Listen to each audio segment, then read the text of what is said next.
Are you excited to listen to Pabllo Vittar too?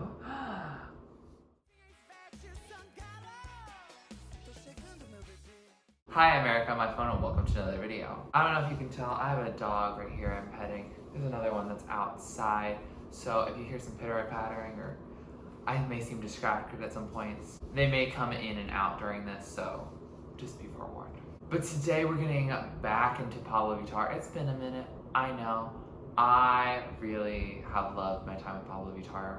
However, during the time of me not posting as often, I actually got to see her in concert in New York City, and that was incredible. I loved seeing her there, and so I figured let's catch up and see where she's at, what she's been releasing lately, and kind of make this a little like 3-part special. Those 3 parts include listening to the brand new Sofre Chora Spanish version, so just the Spanish version of the original song, and then I want to see Lovezinho live.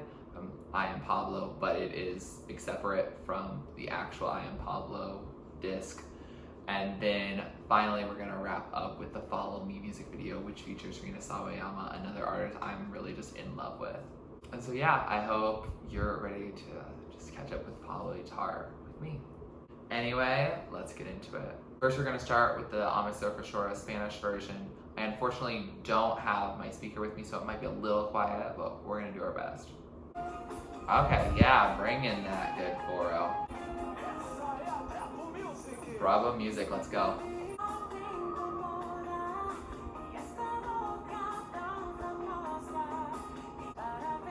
It still sounds like a cheesy movie to me. Oh, I was thinking of Piranha, but no, it was Spanish. Okay. Definitely a vibe. Amor. Oh, Yora, I'm crying. Yeah, I did take Spanish. Oh, shoot. I forgot. It's also a short song. So that was Sofre Chora, the Spanish version. I liked it. It's kind of interesting, since it's not like I knew Brazilian Portuguese when listening to Pabllo Vittar, and I know Spanish a little better, but I guess it didn't click in my head that I might understand some of the words as it goes along. But I think I've listened to the original enough times where they almost sound, even though I can't tell you what each word means, it feels like the normal version. Like I can tell that something's off here. It's not really off, it's just in another language. And I think I really appreciate Pabllo Vittar's willingness to sing in other languages. Like with 111, we had Spanish, English, and Portuguese on that album, which I think is really cool. I think it's really honestly so cool to see her share her love for other cultures and all her fans that are international, because not all of them are ones that are from Brazil. There's a lot of them, and they speak all sorts of languages. I think a willingness to sing in 3 languages on more than one occasion is really admirable, and I really appreciate her for doing that. That said, I probably won't listen to this version again. Probably not. I don't really see a purpose for it. Sofre Chora is probably my least favorite on Untitled Chapter anyway, so it's not like I'm listening to that other version much more, but I think the parts I like and feel nostalgic for in Sofre Chora are through the lyrics that are sung in Portuguese over Spanish. Next up, let's go into Lovezinho live from I Am Pabllo. I am hoping to get into more of those element chunks. I'll probably do air, fire, water, and earth separately. However, I don't know, I'm a little concerned if whether or not I should do that, since I did actually see her live. And so, was her set the same as it is for I Am Pabllo? No, it's not. There's not going to be probably the same amount of choreographers. Anyone who comes in for a feature is not going to be showcased. So I can't say it would be the exact same experience, but if you're wanting me to just hear her live, I have done that in the most raw way I could. So let me know about that. But I did not see Lovezinho being performed live because Yvette Sangalo was not there. And I'm very excited to hear them together on this live version. Ooh, sizzling. Ooh, this already sounds better live. Oh my god, she looks gorgeous in red. This is definitely meant to be in the fire section. Oh my god, they all look nice. She looks nice. I think what's amazing is that everyone is like smiling so big. Dog check. Okay, Yvette Sangalo. Oh, they sound good together. I already can see some comparisons I can make between this and TurtleStormer de Volta. Ooh, they're posing. And the dancers are entirely gone. So that was Lovezinho live, and that was wonderful. I really enjoyed it. Yeah, this song hits different live than I think it did before. Now, I am a fan of Yvette, I am a fan of Pabllo, so them working together is great. But I felt like the original didn't have that big of an oomph factor to it. And this one just has that oomph. I think their voices are just easier to hear, and it just feels more groovy. I don't know why. I don't know if there's a giant instrumentation difference here, but it sounds good. It's very wonderfully staged with the flames on the sides. Pabllo's in red. It's definitely meant to be part of the fire. I don't know why this one and TurtleStormer de Volta were released later. Maybe because of pandemic stuff and they couldn't have different features coming out on it, or they wanted Pabllo Vittar's I Am Pabllo album to not have features on it. I don't know if that was the case at all, but that's confusing to me a little bit. And another connection I made between those two songs is that, well, first of all, they're duets, and also that they have a bunch of dancers behind them that don't really interact with Pabllo and Yvette in this case, or Lovezinho and TurtleStormer de Volta. The choreography is excellent. It just is interesting to not see Pabllo doing that choreography or her featured artist to do that choreography. I get it. You want a live recording, and so you don't really want to be dealing with being out of breath from choreography or missing a part. They both sound amazing, and obviously you're trying to go for that recording. And so the performance of it might be a little lacking in terms of actually showing off how much of a superstar you are.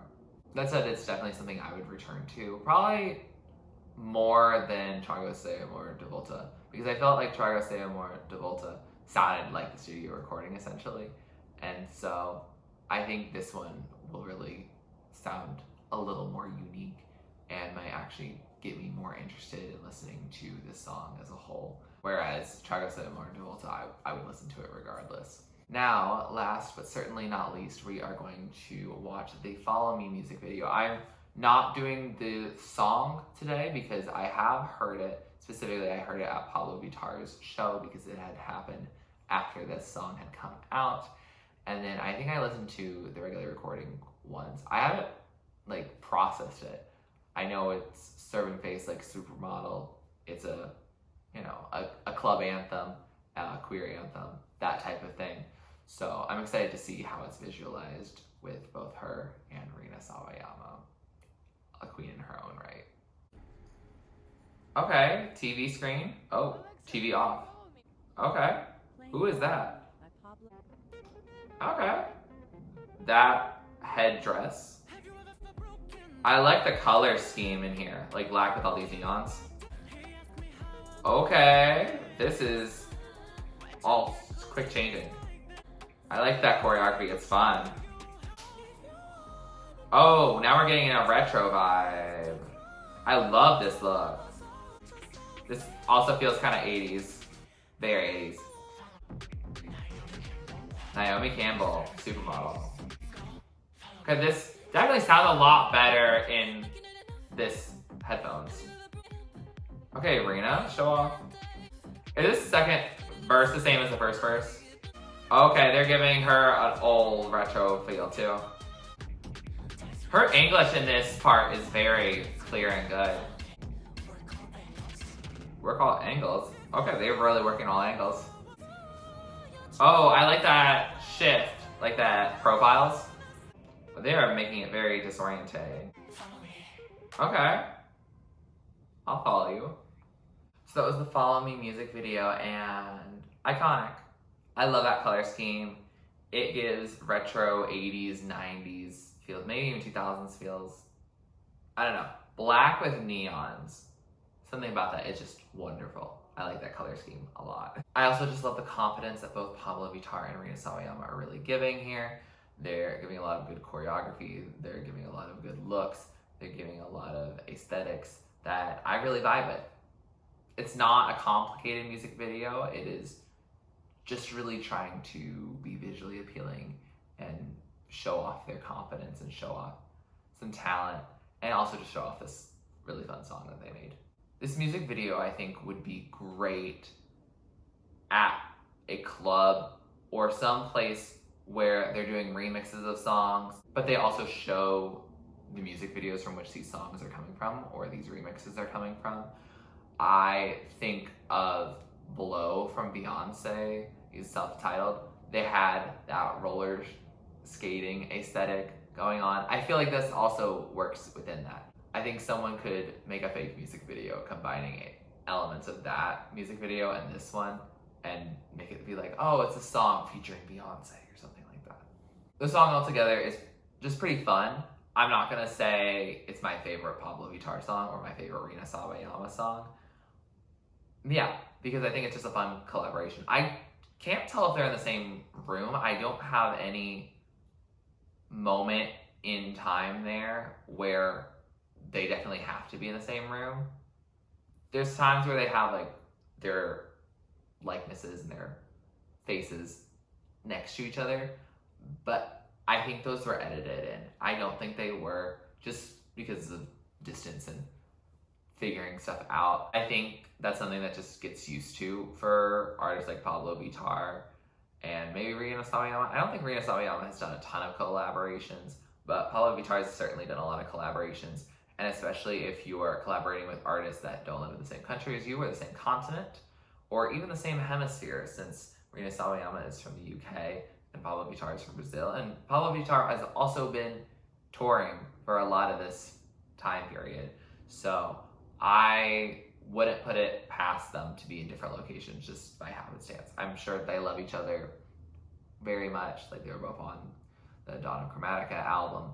I think they do really support and respect each other and love this collaboration, and they're not being able to be near each other does not tell us that they're not having a good time, but it is something to point out. With that, we have finished catching up with Pabllo Vittar today, and I had a good time.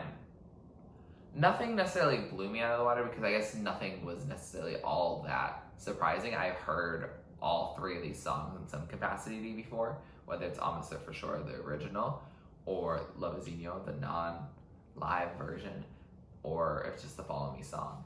So I had a good time, but nothing was necessarily that surprising. So hopefully this reaction doesn't feel unnecessary or not really that exciting. I will say that this definitely does show off Pabllo Vittar's talent today. We have Sofre Chora, a ballad, and also in a different language than she normally speaks, Spanish. And then you have Lovezinho, which is obviously still in Portuguese, but the live version shows off her vocals very nicely, shows off her collaborative spirit. And then Follow Me shows that she can just make something for the queer people to just dance to into the club. And that's also really just fun. I also reminds me, I know I said it in the reaction specifically for Follow Me, but her English on the Dance With Me Sway and You're Serving Face Like Supermodel, I think when I heard that live, I thought that was Rina Sawayama's vocals covering it. So I just want to congratulate Pabllo Vittar, because she's a non-native speaker, but in this song, she really sounds like a native speaker, and that's just really impressive. And not something that I think she's always done. And I love her voice. I'm just always gonna say that. I do love her voice, whatever language she's singing in. But some of her non-Portuguese stuff does sound, oh, it's a unique Pabllo Vittar accent. to me since I don't know a ton of people from Brazil who didn't speak English, so it's a pretty unique accent for me to hear, but she sounded like a native there, and so I just wanted to give her a lovely congratulations and appreciation for, again, her effort at trying to show love and support to people across the world. Please let me know what you think of these releases from Pabllo Vittar from 2022. I am so excited to continue getting back into making videos and talking about Pabllo Vittar and other artists as well. So please let me know if you have any recommendations down in the comments below. If you like this video, please like it, please comment down below what you'd like me to react to or do next on my channel. Subscribe to my channel if you're not already and you'd like to be, and thanks for watching. This is TurtleStormer, catch you later. Get out of the dark and get